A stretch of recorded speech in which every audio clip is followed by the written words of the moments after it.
Bienvenue dans cette édition spéciale du Red Sea Corridor. Je suis votre présentatrice numérique pour une analyse géopolitique par IA sous la direction éditoriale de CD McBeeb.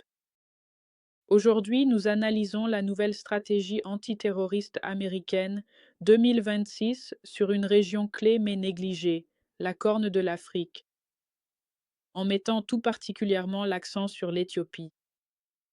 Dans ce segment, nous allons aborder trois points cruciaux. D'abord, le fossé entre la promesse de Washington de protéger les chrétiens et la réalité des massacres de fidèles orthodoxes éthiopiens. Ensuite, comment le Premier ministre Abiy Ahmed a utilisé l'évangile de la prospérité comme bouclier religieux pour sa survie politique. Enfin, l'accord tacite derrière le silence américain, la course mondiale aux minerais technologiques très lucratifs de l'Éthiopie. La stratégie antiterroriste américaine 2026 de l'administration Trump fait des promesses agressives pour le continent africain.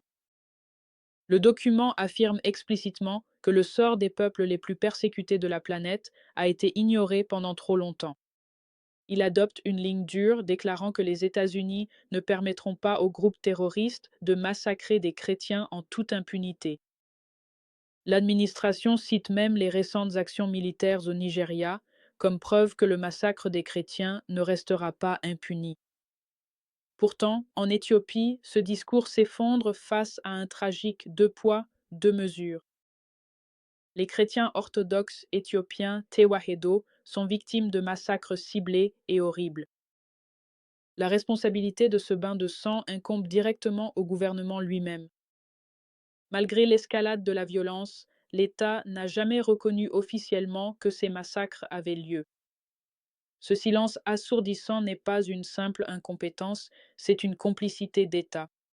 Pour comprendre pourquoi, il faut examiner la stratégie de survie politique du Premier ministre Abiy Ahmed. Face au chaos national, le Premier ministre doit occuper la population avec un programme religieux fabriqué de toutes pièces. En attisant les divisions, l'administration emploie une stratégie de division pour régner, maintenant la population fracturée pour assurer son pouvoir. Surtout, Abiy Ahmed a masqué avec brio ce chaos interne derrière un bouclier religieux international.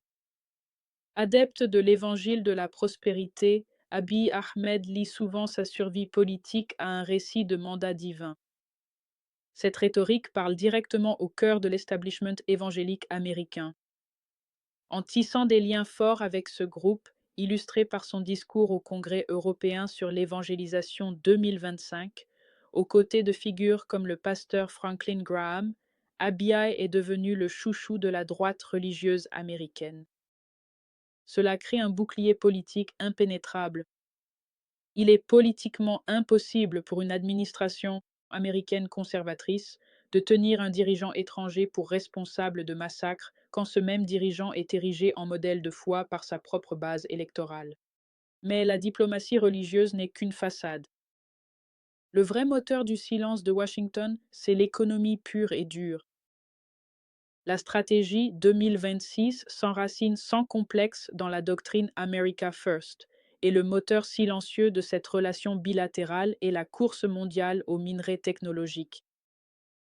Pour rappel, les minerais technologiques, ou minerais critiques, sont les matières premières de base nécessaires au fonctionnement du monde moderne. Ils incluent des éléments comme le lithium, le tantal, le cobalt et les terres rares. Ce sont les composants essentiels de tout, des condensateurs de smartphones aux batteries de véhicules électriques, en passant par l'infrastructure de l'intelligence artificielle et les systèmes de défense militaire avancés. L'Éthiopie est assise sur une mine d'or de ses ressources spécifiques. Le pays possède d'importants gisements de pegmatite, de lithium et de tantal, largement inexploités, surtout dans le sud, comme à la mine de Kinticha. Le tantal est crucial pour l'électronique de pointe, tandis que le lithium est le pilier de la chaîne d'approvisionnement mondiale des batteries. Washington ferme les yeux sur les fractures étatiques de l'Éthiopie et la violence contre l'Église orthodoxe. Car Addis Abeba offre ce dont la stratégie America First a désespérément besoin. un approvisionnement sûr et lucratif en minerais technologiques stratégiques, évitant la dépendance envers des adversaires mondiaux. La stratégie antiterroriste américaine 2026 promet de protéger les fidèles, mais ici, dans le corridor de la mer Rouge, les droits humains et religieux fondamentaux passent après la diplomatie transactionnelle, la survie politique et la chaîne d'approvisionnement technologique mondiale. C'était notre analyse du jour. Merci d'avoir suivi le couloir de la mer Rouge sur SETI AI News. Restez vigilants et informés.